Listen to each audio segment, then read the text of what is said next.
Well, what's interesting is that crypto is very different today. Crypto has legitimate builders who have head on their shoulders, who are commercially oriented, who are non-ideological. I think that really matters. That new context really matters because in the past you had people who had to maximally decentralize everything, and frankly didn't have a history of building successful startups or did not have that Web 2 orientation that really matters for winning markets.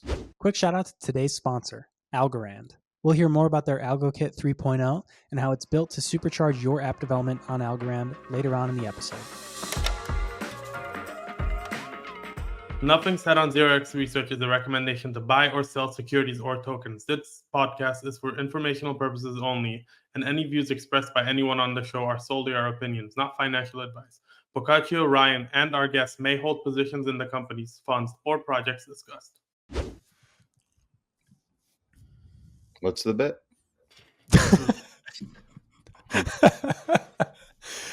Hey guys, we should have led with Jack doesn't know who Rick Ross is.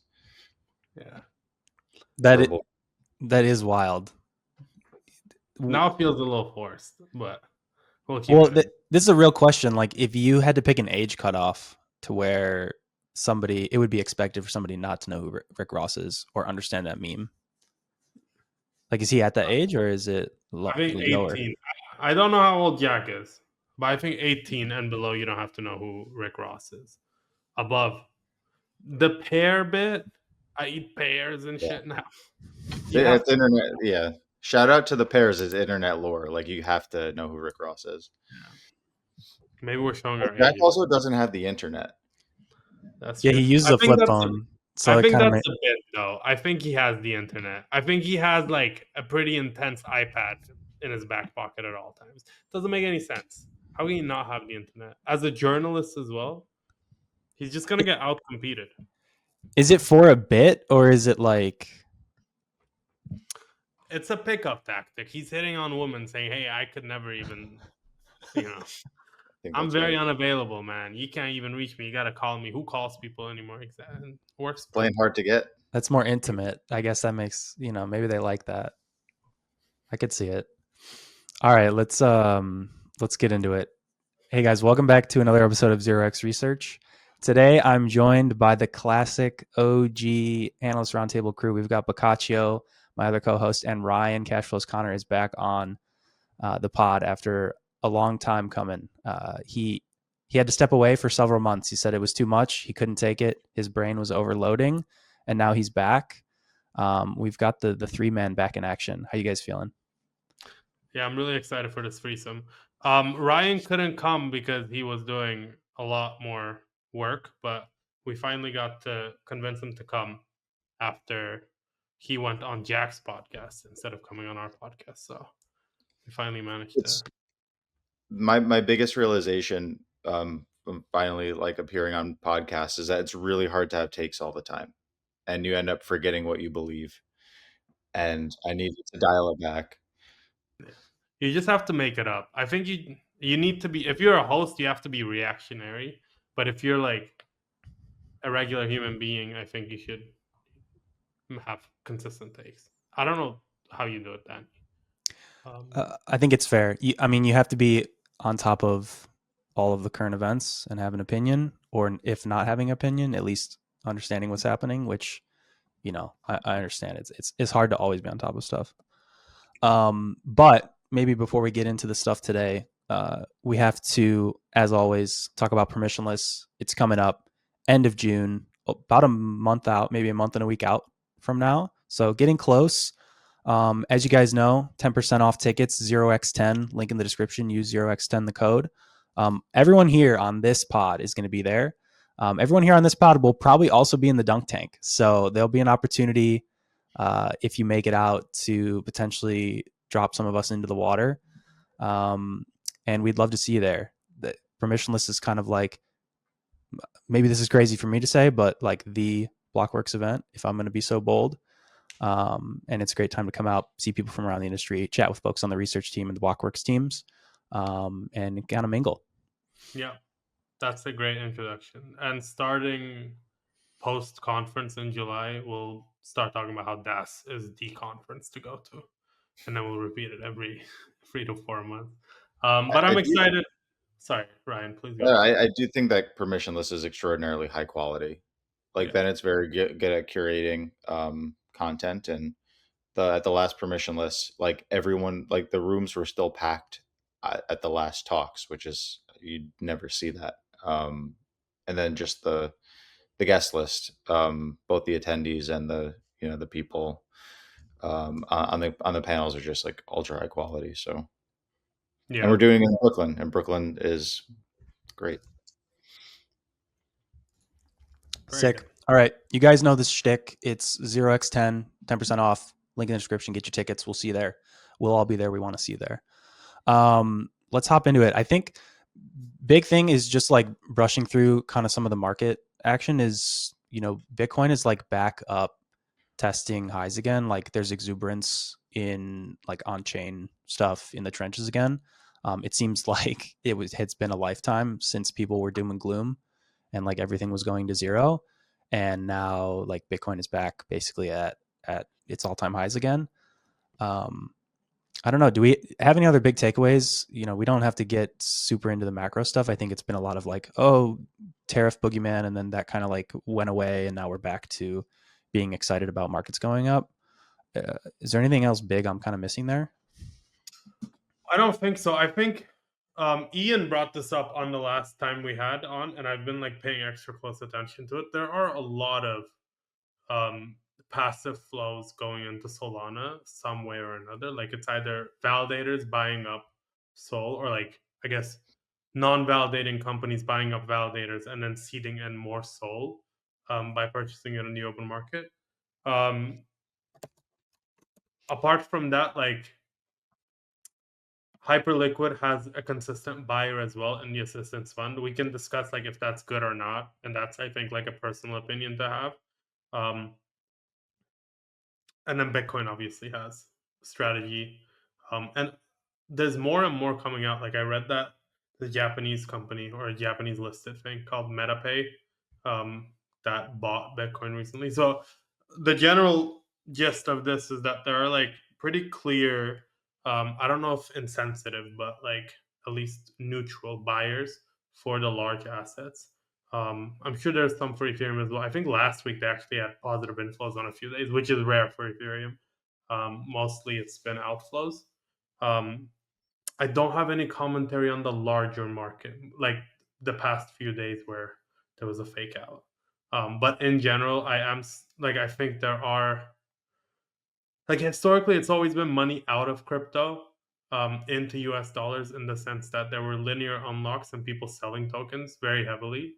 And there are still obviously linear unlocks. I think Noah from Faya posted recently about like unlocks going into 2026. I can find the tweet maybe and we can put it in the show notes. But I feel like there's more and more tokens that are either buying back on their own. In the case of Hyperliquid, we had Radium, Jupiter, whatnot. There's a bunch of them, but there's also like additional buyers coming in from larger, either like crypto related companies, tangentially crypto related companies, or sometimes even just pension funds who are like allocating to strategy and stuff. I don't know if that's the best way of allocating resources, to be honest with you, if you're a pension fund, but I mean, it's all flowing into Bitcoin, which is always fantastic. That's my take. Ryan, please.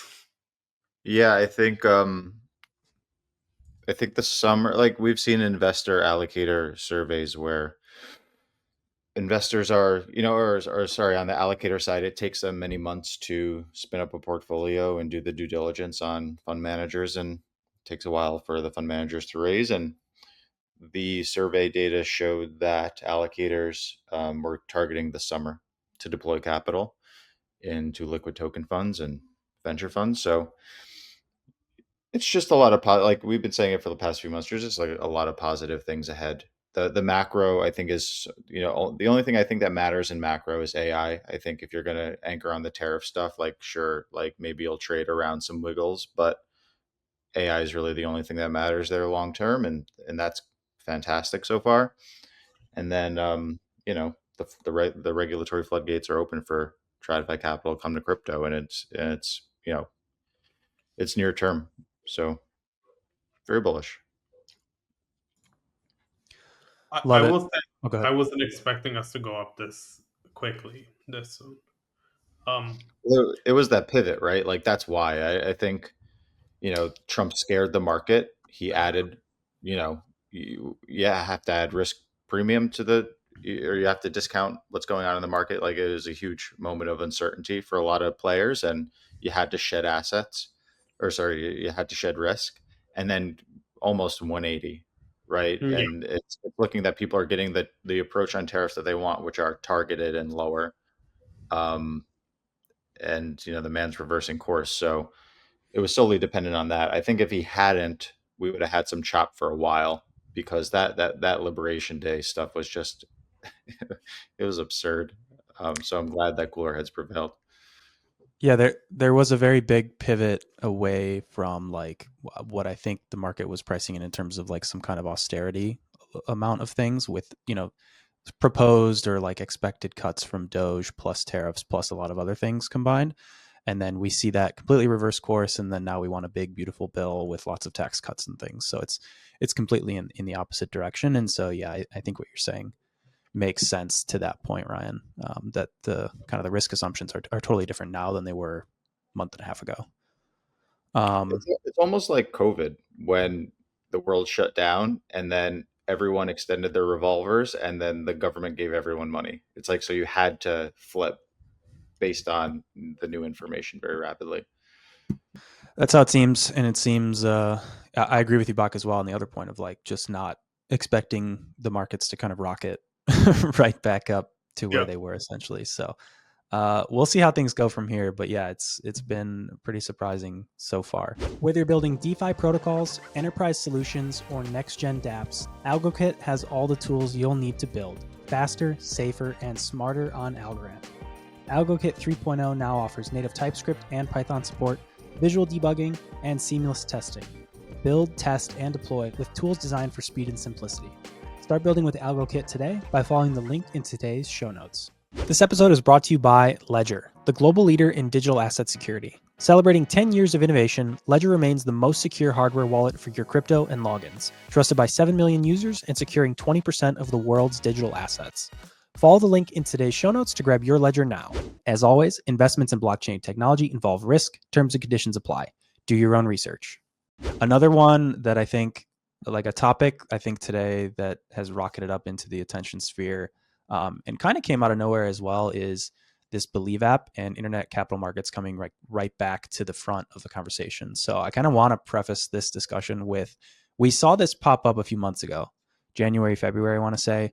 Internet capital markets was like definitely an intended sort of narrative that was being, I don't know, crafted, or just like, there was a goal here by, different teams on the Solana side of things to have tokens maybe associated with like tech startups launching on chain.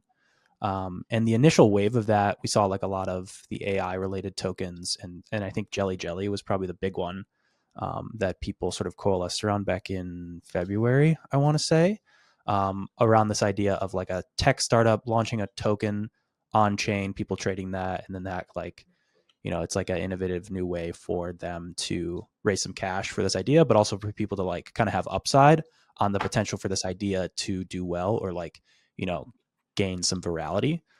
Which of course, people in the trenches liked that. It's like a fun game for them. We've seen Believe kind of spin off of that. So Ben Pasternak, originally behind Clout.me, which was kind of like a friend tech styled, like social token, creator token styled launchpad. If you're a creator, you can have a token associated with you, and then people can buy and trade that.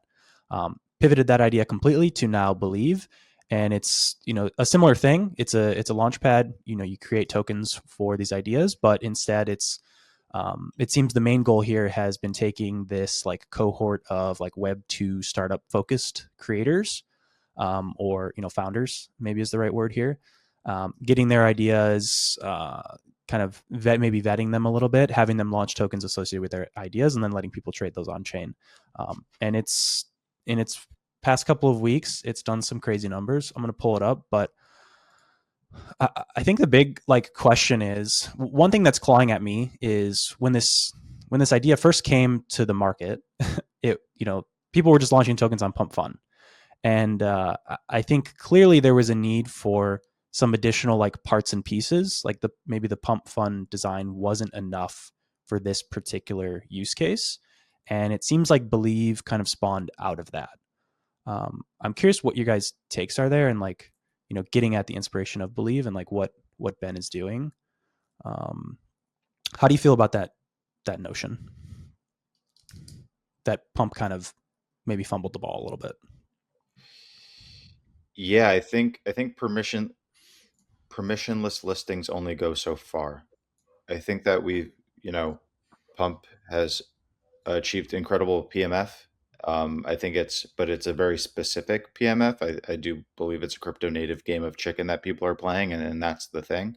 It's very hard as a legitimate builder to permissionally launch on a product with a certain reputation that's known for a certain type of activity. It adds a huge layer of uncertainty.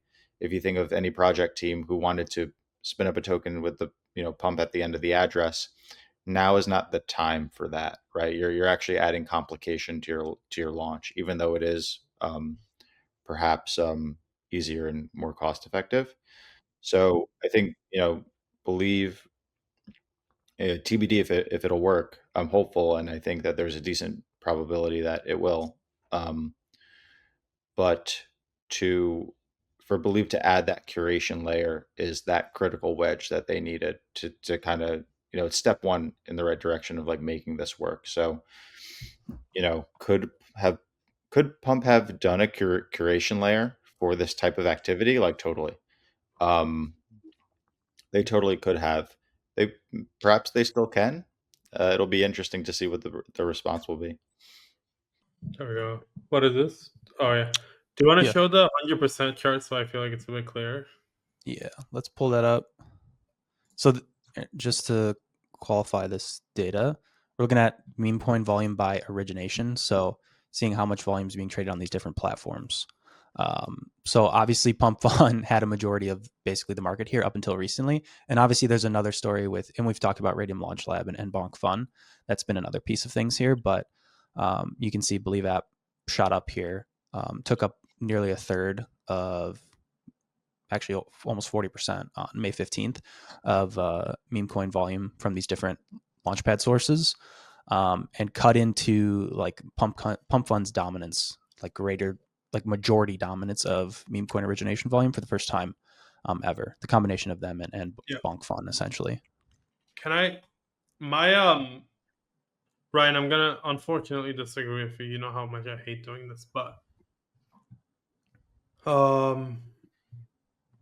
I think actually it's sometimes good to not curate because it just, you don't have to take an opinion. Like I know now we're saying you need to have a purpose, and I think like with a chain it makes sense. Like you can't just launch another generalized chain and expect it to do well. But I do think that launch pads are like we're still in their infancy, such that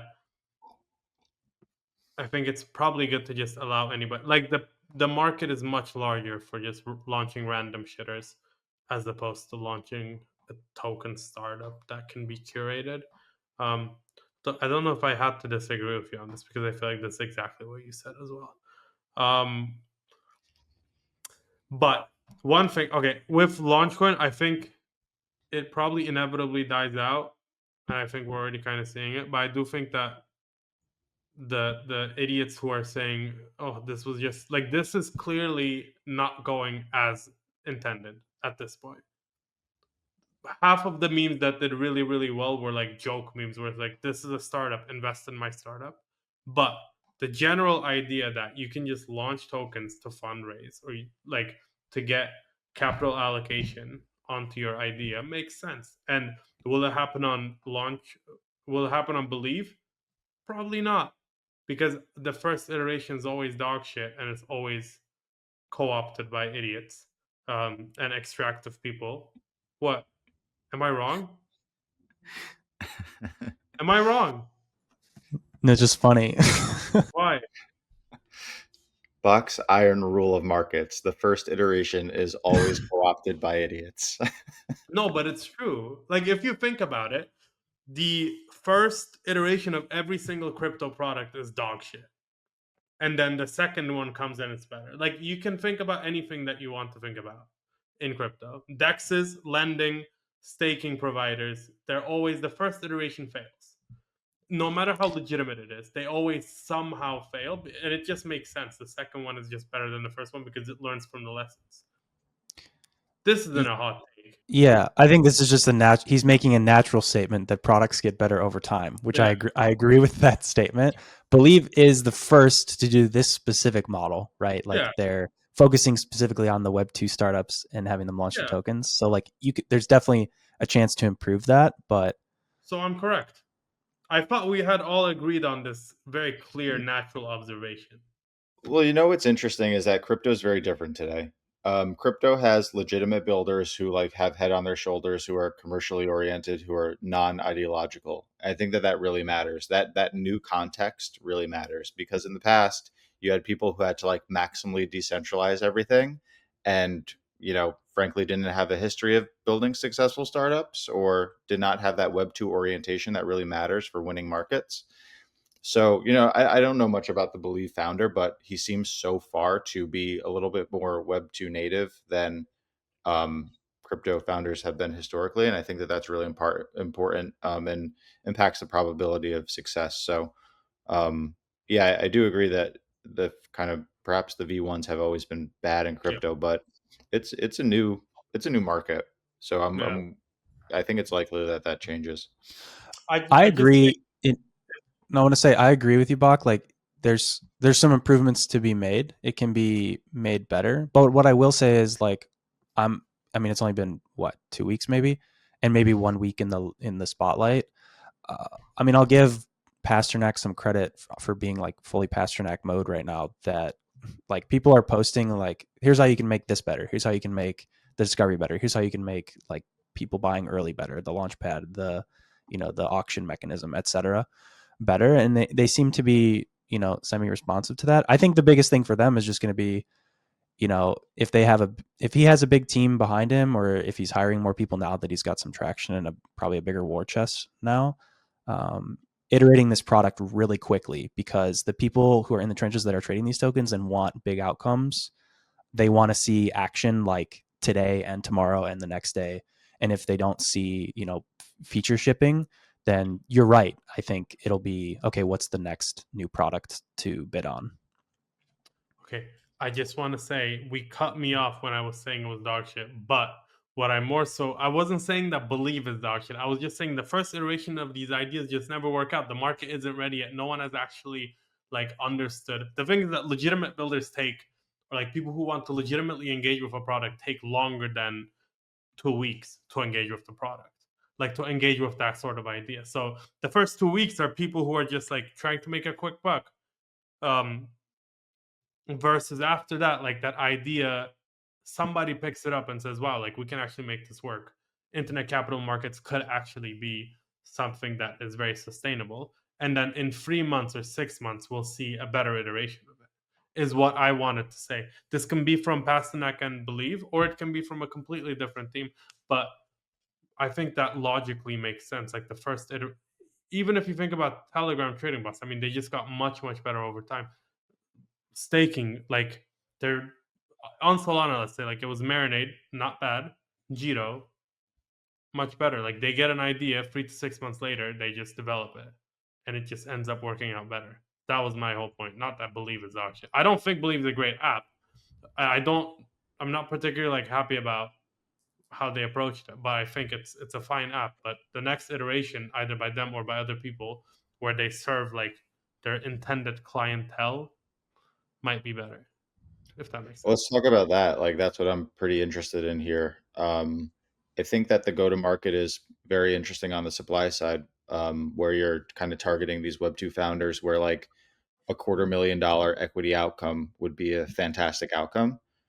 I do think that there's a really good story where it's an underserved niche in capital markets, and and the reason it's underserved is because venture market structure just isn't there. Like you're not going to be impactful to a portfolio at that size.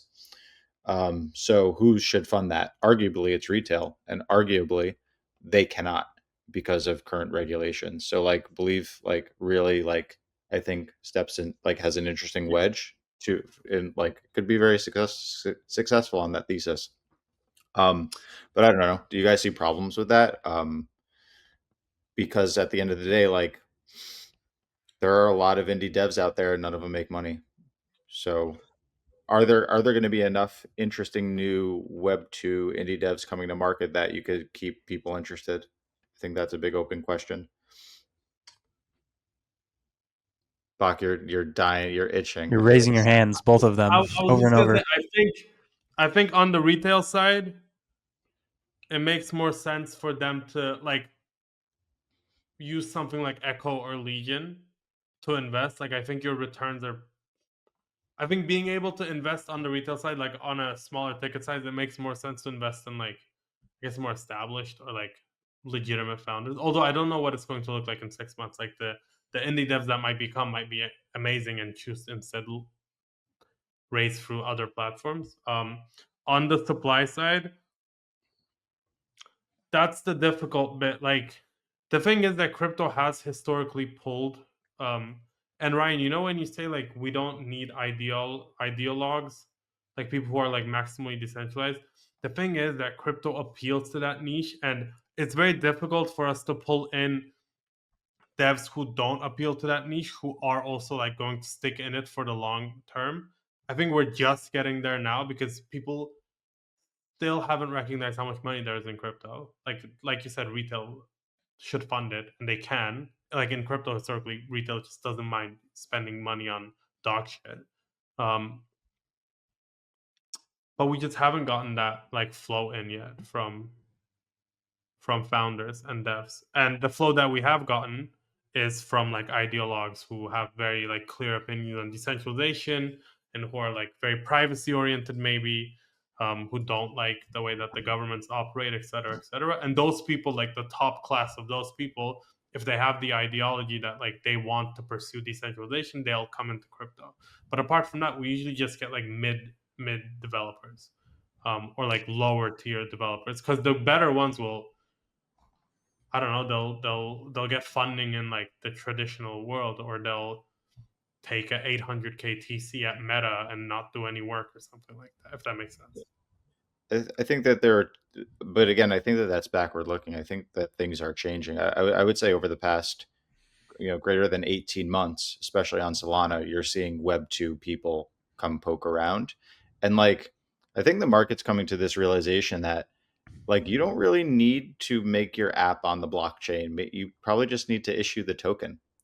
Or like perhaps if you want like USDC deposited into your app, then you use the blockchain. But like perhaps you should just put a token on the chain and let people trade it and either collect trading fees or raise capital or whatever. And I think the Solana folks are embracing that reality, which is which is, I think, a more sellable and realistic framework around why to use a crypto thing than the decentralization thing, because clearly that didn't work for many many years and still isn't really working today.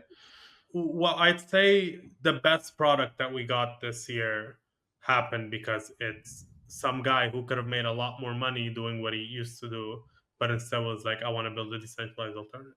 Oh, what was that? Hyperliquid. That's it. Like Jeff went on multiple podcasts and said, I just wanted to build something decentralized on chain as an alternative to centralized exchanges. And that, like, I feel like that's the guy. Now that this is a very Yeah, but different he thing. didn't need funding, so it doesn't really feel like it fits the bill here. I don't think he made something decentralized either. I think it was more like a regulatory arb thing. Who's to say? Who is to say? That's a can of worms. I just feel like it's outside the argument because they didn't need the funding, right? That was No, but self-funded, and then they launched a token. I'm specifically discussing the profile of the guy who's coming in, like what he I is get it. as a Yeah, person, which is like somebody who has some form of ideology that relates to decentralization and has to build on the blockchain. And Ryan, I agree with you. Like, eventually, I think the ideal goal is that just assets are issued on chain. You don't need to make everything on chain. Ideally, you do. Like, yes, trustlessness is good. Permissionlessness is good, but like, if we can also just get people issuing assets on chain, like people issuing their equity on chain. I think that's already and we're seeing more and more of this. Like settlement is now the thing, as opposed to decentralization, like you said. So I think eventually it'll just turn more and more into that. To that point, like Believe feels like a necessary step in that direction. Not that it had to be this app or this founder or this thing, but they're making that bridge of, Nikita Beer is pulling up his Web 2, tech founder contacts list and saying, hey, come launch token on Solana from a bunch of guys who probably never would have done it previously. So they're kind of doing their part to try to make that a reality. It doesn't, I would agree with you. Like, it's not just going to happen all at once. Like, we won't just get this wave of like now every company launches a token on chain, but you don't get there by not doing anything. So I think this is kind of like the necessary one of the necessary pieces of going like one step further. I do think the longer term question of like, do these always have to stay meme coins, or like do regulations need to change and like these can have, future upside via conversion to the equity or something like that. That's been a big question as well. It's like, these are just meme coins. So it's like, that's the common criticism, right? It's stupid because these are just meme coins again. Well, it's like, that's kind of the point initially, right? Like, just bet on the reality of the idea or whatever. And people in the trenches just want to hit 100x, so they don't really care. But on a longer term basis, then it definitely matters. Yeah. I just wonder if it's going to become, instead of doing something like this, we're going to get more loose regulation on Echo and Legion style products, and we just instead focus more on that to fund like these indie developers. We'll see. I think it's easier for the founder if it's the just launch a token way, but I think it's better for retail if it's to just use like something that resembles a traditional structure but on chain, such as Echo or Legion. One thing I will say is that they also kind of brought up that whole meme coin thing on themselves, because they wrote that this doesn't represent equity, which I don't know why they did that. I feel like they could have just avoided that language altogether if it's like a legal thing, but I'm not smart enough to be a lawyer, so I'm not sure. AlgoKit 3.0 includes all the tools and open source resources you need to unleash the power and performance of the Algorand blockchain. Access a resilient network with instant finality, consistently high throughput and low fees, and layer 1 features like atomic swaps and native assets. No smart contracts required. Whether you're building DeFi protocols, enterprise solutions, or next-gen dApps, AlgoKit has all the tools you'll need to build faster, safer, and smarter. Start building with AlgoKit today by following the link in today's show notes. Ledger is the global leader in digital asset security, trusted by 7 million users and securing 20% of the world's digital assets. In recent years, Ledger has built a comprehensive ecosystem of products and services, making digital ownership more secure and accessible for everyone. Ledger's newest devices, Ledger Stacks and Ledger Flex, introduce the world's first secure touchscreens, making it easier and safer to manage your transactions and assets. Alongside Ledger Stacks and Ledger Flex, they have also launched the Ledger Security Key app, offering a safer alternative to traditional passwords and enhancing your digital security. Follow the link into today's show notes to get started with Ledger today. As always, investments in blockchain technology involve risk. Terms and conditions apply. Do your own research. What's next, Daddy? Cool. No other takes. I think the next piece is like, I want to tie this into the conversation of like trading apps. So obviously Pump Fun, Believe, like Bunk Fun, these are all like, making waves. Pump Fun has been crazy for the past year and a half now. It's like the kind of starting point for the trenches at this point, outside of, these hiccups from Bonk Fun and Believe in like the recent month. But we do know that like still a large amount of activity happens on trading bots, trading apps, and this has been like an incredibly competitive category. I wrote recently about Axiom, who's gone on a run to take up more than 50% of trading bot volume on Solana, which is a massive tally to do in the span of like 3 months post-launch. And it's not the first time we've seen like a trading bot or trading app be incredibly like revenue generating, like pretty much right out the gate. Photon and Bullx had, and even Bonkbot itself had like pretty crazy runs themselves when they first like gained steam, and went on to be doing hundreds of millions in trading volume a day. The big thing is there's these weird interconnections between, what's happening on like Pump Fun, for example, and, and these other launch pads, and what is happening like in these trading wallets and bots and apps that people are actually using to interface with things. So, one of the big pieces of discussion, I want to say maybe a few months back, was like, who owns the end user? This is like, I think this was just like a common talking point of like, Pump Fund's going to launch a DEX, but it's like, well, do they actually own the end user? So like, will they not really take that much, revenue and trading volume away from Radium, who has the liquidity? Clearly, we've seen that, they have grabbed a ton of trading volume as a result of that. I can grab that chart, but there are still like these like fairly sticky user bases of people that use trading apps. And Axiom is just like another cycle of like a new app comes to market, combines like some of the hottest features of the time, makes like the most premier product and puts some additional incentives behind that, and captures up a significant piece of that market share. So like their big innovation was just add Solana meme trading with hyperliquid perps. And clearly those two things are like the hottest things right now on chain. And that has worked out really well for them so far. It kind of has to have you asking like, where's this going? One of the common criticisms is like the fee rates are too high. They have to compress, but like,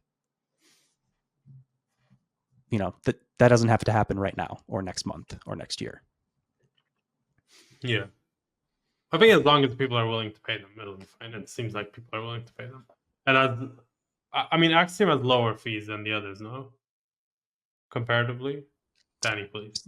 So yeah, so their net take rate is a little bit compressed comparatively, but that's largely due to like the referral schemes and the referral rewards mechanism. But then they also have like a leveling system. So there is like a direct, if you trade enough volume on the app, you can get down to like 75 BIP net take rates.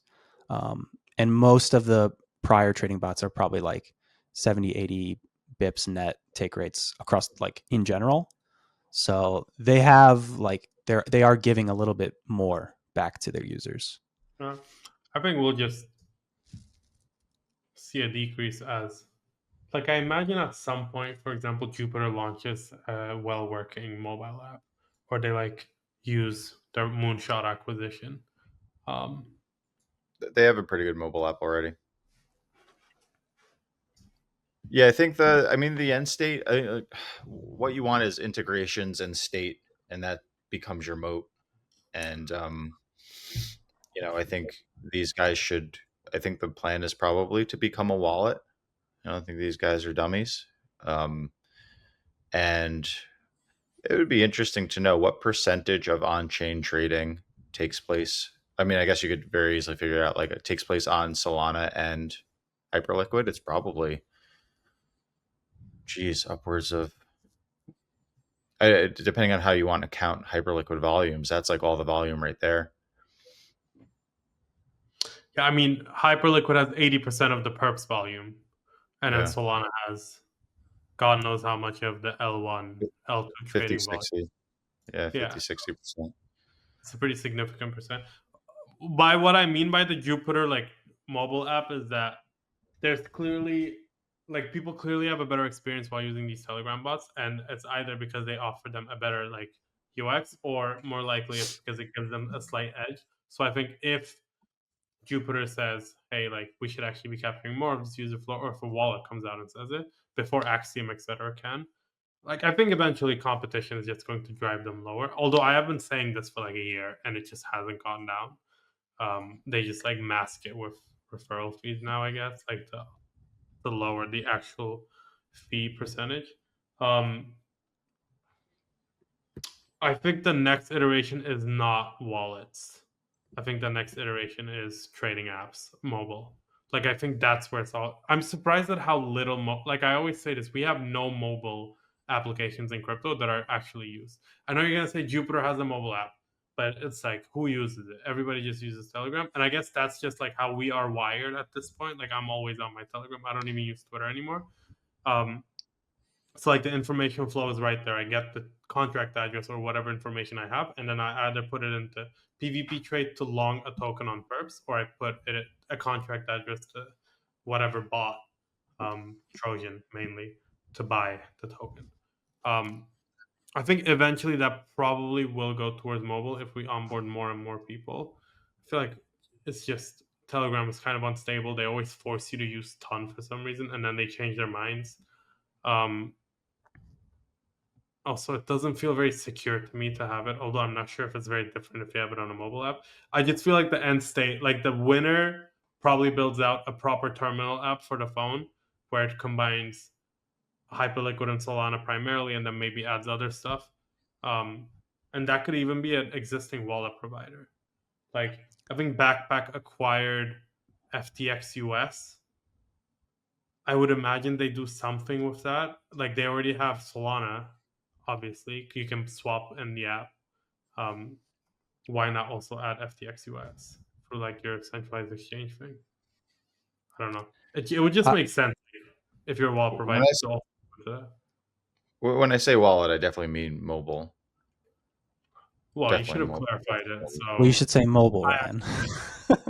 You should have said mobile app then, because I said it. Yeah, therefore, I get the 1 point, and you get the. You are correct without question that mobile should be the focus.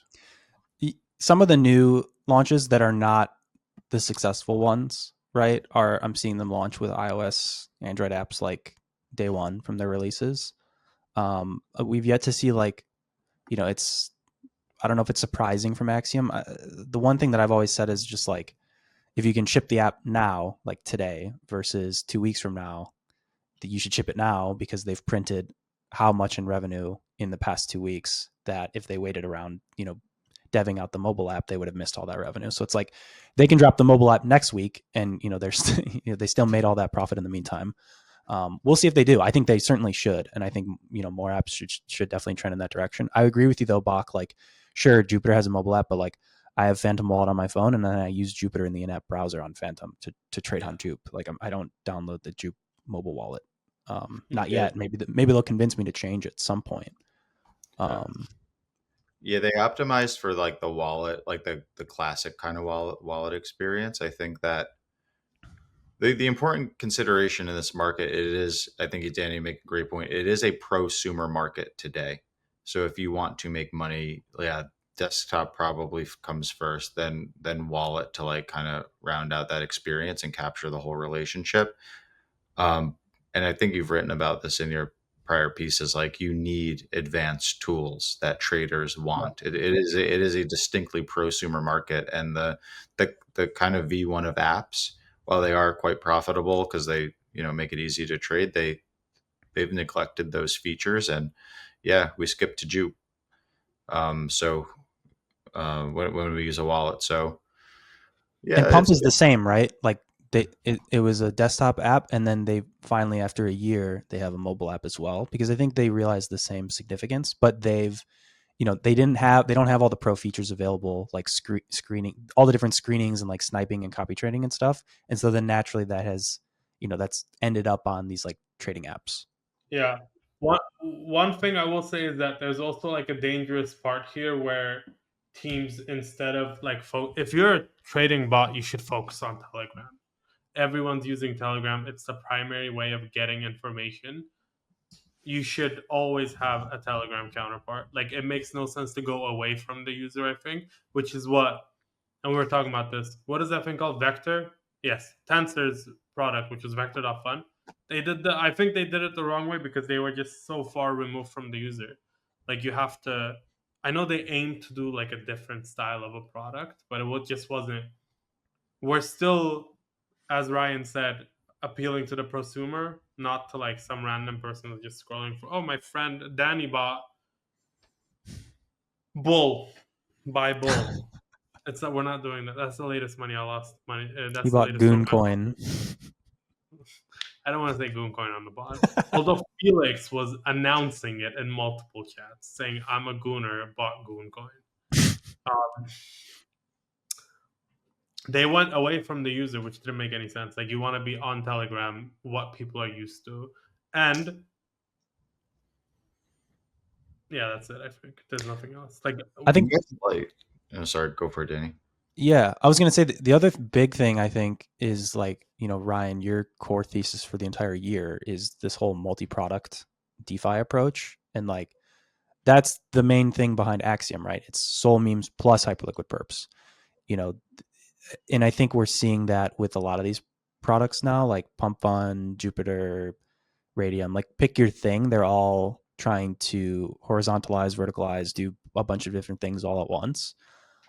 It does feel like a lot of these trading apps, they're just kind of moving in the direction of like eventually becoming Robinhood apps on your phone, because that's all that app is, right? It's the mobile app that has your stocks. It's got crypto. It's got options, 0DTE options, like all of it's got the gambling in it. It's got the long-term investing. It's got the wallet. It's got the credit card.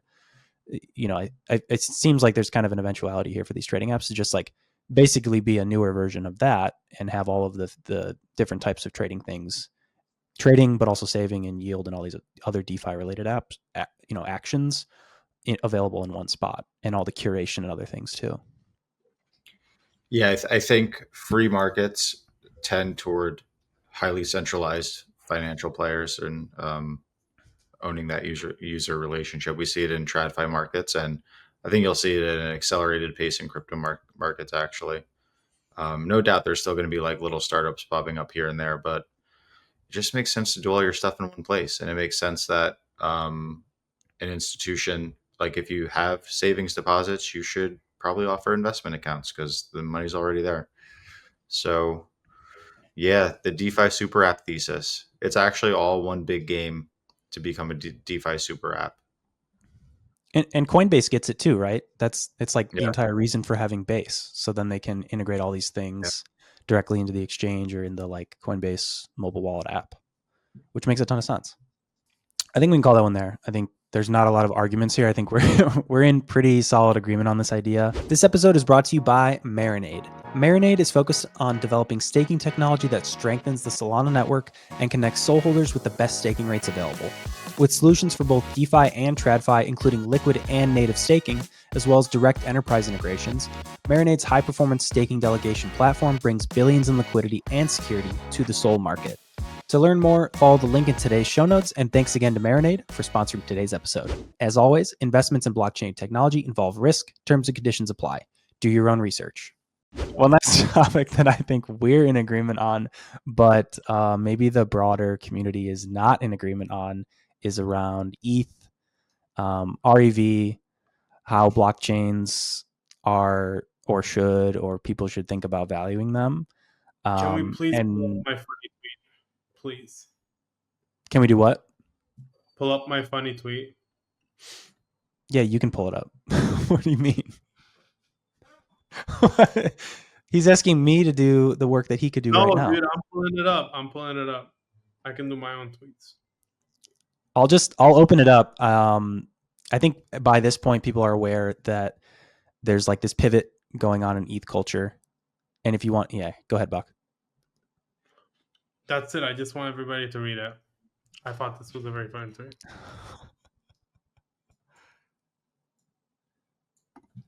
I haven't seen this, but I haven't seen any of your tweets in a long time. I must have muted you. No, why did you mute me? This is what Sasal and stuff want to base the value of ETH on. It's like the token is burned once a year when there's 350 mil liquidated on Aave because ETH went down 14% in one candle. It's the VEFXS curve ETH looped assets on mainnet. And then this one's very key. Sasal, RSA, and Mr. David Hoffman every month go on a podcast and say Ethereum is money. And then Justin Drake gives a diatribe on blobs, L2s, and the triple point asset and how it's going to become money. Because this is legitimately what I do want to preface this by one thing. I feel like oftentimes people just learn about revenue and they're like, holy fuck, revenue's insane. We need to use revenue for everything. And then that's also just the horrible approach to take because like the traditional markets are not only trading on revenue and cash flows and whatever you want to value things on anymore. Like traditional markets are becoming more speculative, more narrative based, more like silly billy. And then in crypto, there's this entire class now that's like, holy, like this is a store of value. And then there's a whole other class we just found out about revenue. It's like, holy fuck, like I'm slapping DCFs on this bad boy and I'm gonna value it forever using this method. But it's like a different mix. Like you need to take into account the actual market. I don't think anybody here, even Ryan, I know for a fact, just like has a big speculative bone in his body, and he just wants he understands. So if you're listening, like Ryan Connor once said that he only values stuff based on REV, it's not true. He understands the difference between revenue and narratives and speculation. Although we disagree on how important it is, he knows. Therefore, you should also know. If you're one of those idiots that's like, holy fuck, this is a PE of 14, I have to buy this. It's just not, it doesn't work. It's not how the market works at all. That's my diatribe. It's true though, Ryan, you have to agree. Well, the interesting thing about the low PE is that, or low price to sales, is that, typically that means that the entity is being priced for lower growth in the future, right? You think that their growth or market share is going to come down. So it's interesting to watch this conversation evolve. I think, today waking up and looking at the timeline, I think people have more or less admitted that revenue exists and that it matters, which is a big step in the right direction, but just isn't enough. And now there's kind of this consternation about, but revenue is not the only thing that matters. And it's like, yeah, dude, no shit.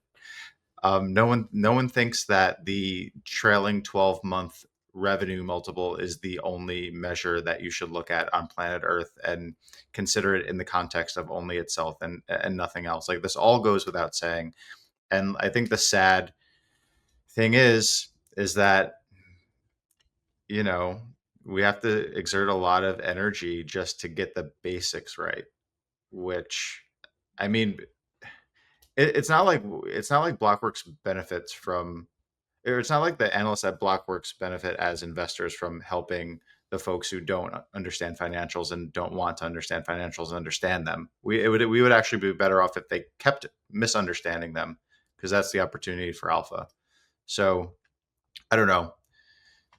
TLDR, it is a tiresome conversation, but I think it's one that has to happen, because at the end of the day, I do think that there's some I think that there are a lot of unsophisticated retail investors in the space, and they've been told the wrong thing for a long time. And over the last 12 or 24 months, they've felt the consequences of you know of being purely narrative driven. And I think we owe it to them to tell the truth in crypto financial markets. Yeah, I will say one more thing though. I will give it to some of the people who are criticizing REV only for one thing, and it's the name isn't great. I will admit that. Like, we need to change the name eventually. But apart from that, I agree with everything you've said. It'll slowly morph into revenue over time, and then it'll be like REV never happened. I'm hoping so.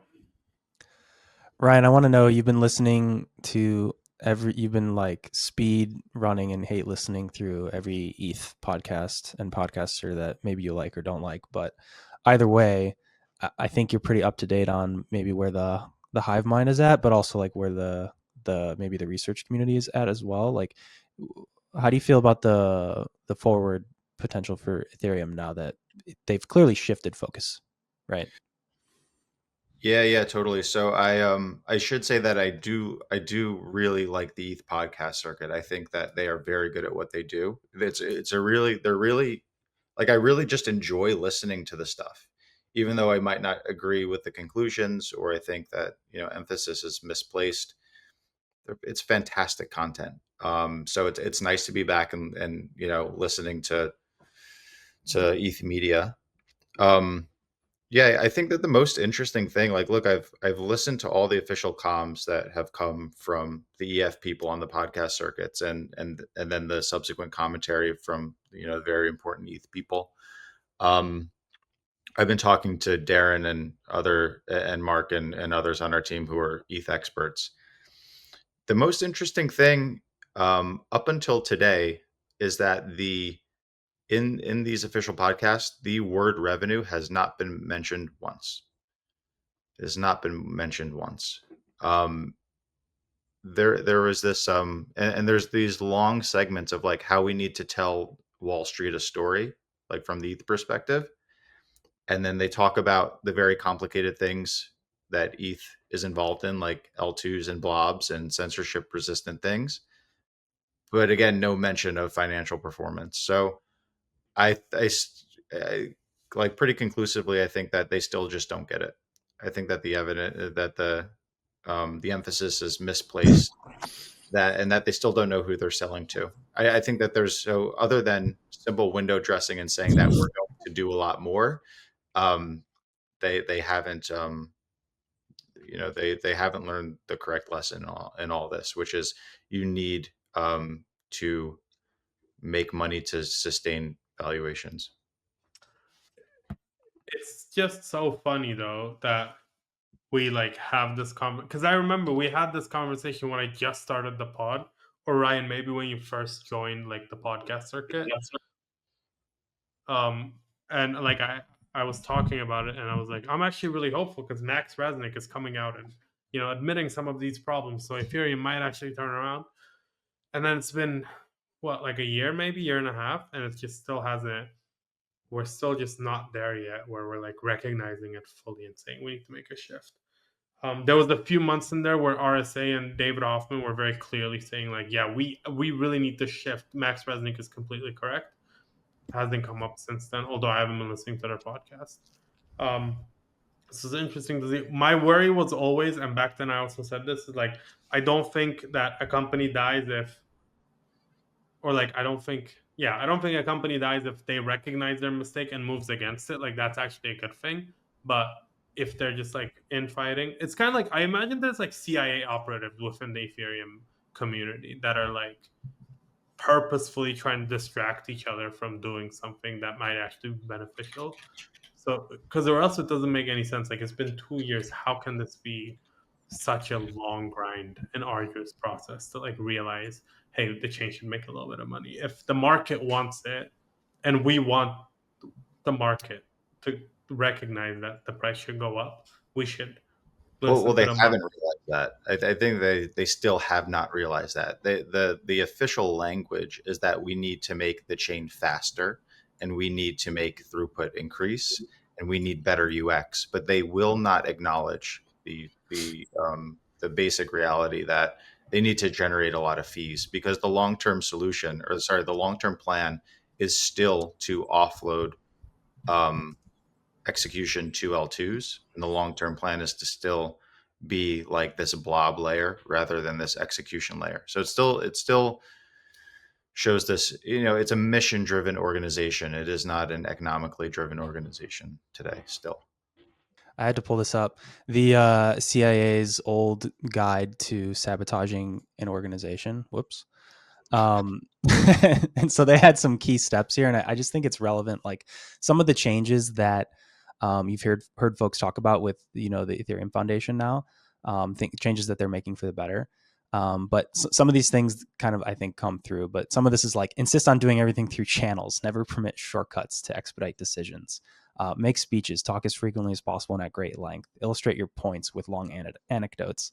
When possible, refer to all matters to committees. Make more committees. Have constantly spin up new committees for new questions and new problems. Haggle over the precise wordings. Refer back to matters decided upon a long time ago and then reopen them and discuss them again. Advocate caution. Always be cautious. Be reasonable. Be worried about the propriety of any decision. Always raise the question of whether the action as contemplated lies within the jurisdiction of the group or whether it might conflict with another committee or some higher echelon. And I think you can see a lot of these things like in their previous actions of just like, we hear that the ETH Foundation was like having some core decision making happening through like closed Telegram chats, like, but decisions were being made like, okay, let me reach out to this guy and then like go reach out to this guy, this channel. It's like nobody knows that that's happening. It's like unclear to everyone. So many of the debates and the conversations, it's just like, okay, solo stakers, we need home stakers and solo stakers to just like, they are the priority. Nothing else is the priority. We have to be careful. We can't break the network. We can't improve because we'll break the network. I feel like these were all narratives for the longest time. And you're right, Bach. Like it reads right out of the manual of just like, who the hell like planted, like did the Solana Foundation plant people here? Or did we just fall into this trap? Because it's crazy how like spot on that is.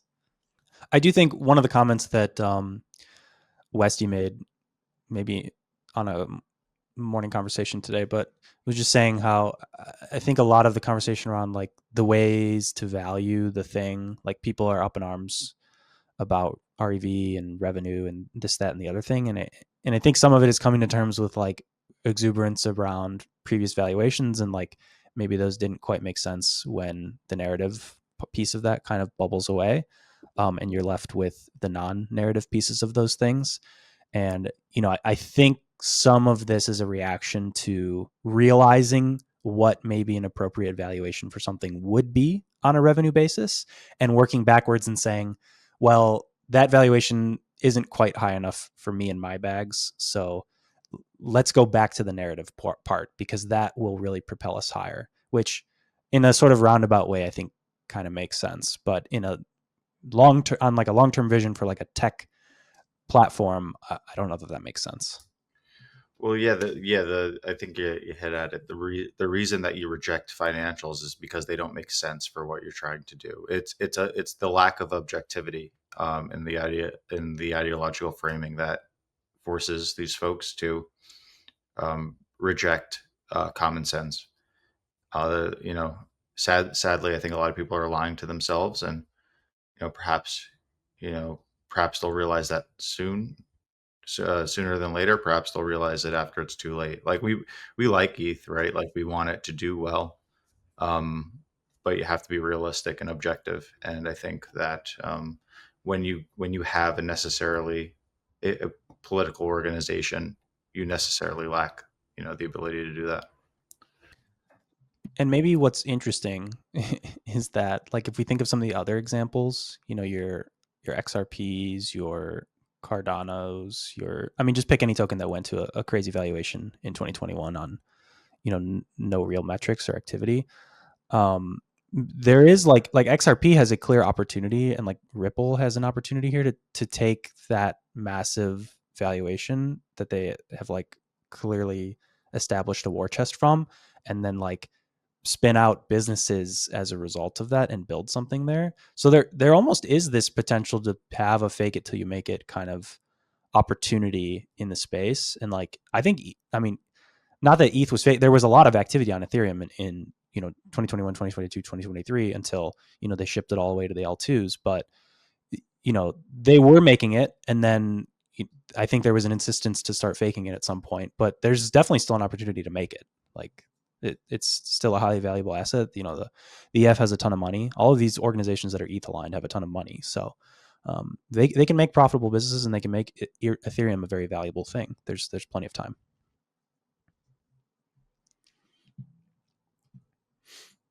Cool. Everyone's quiet today.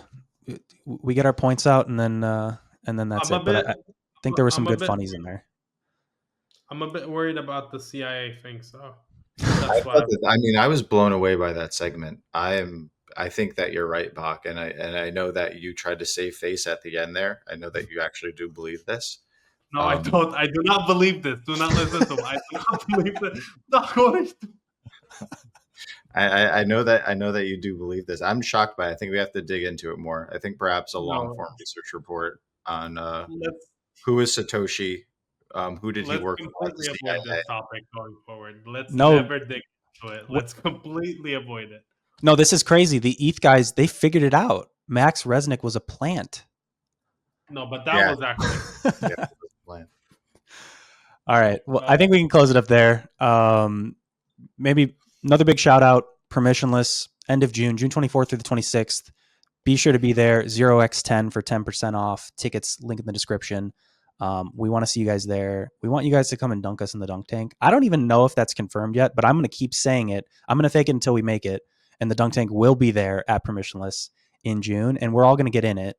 And Mippo and Yano are going to get in it, and maybe we'll get some crazy founders in there. I don't know. I'm faking it again, but I think we can probably convince somebody to get in that tank. That's maybe is totally going to be there. Pick somebody crazy, somebody big. Maybe we can convince them to get in the dunk tank. That would be awesome. Otherwise, join the Telegram. Come chat with us. Come meme with us in a 0x Research Telegram. And check out the newsletter. New content every day during the week. Constantly spinning out other stuff that we're not chatting about on the pod or in the Telegram. Yeah. The newsletter and the chat.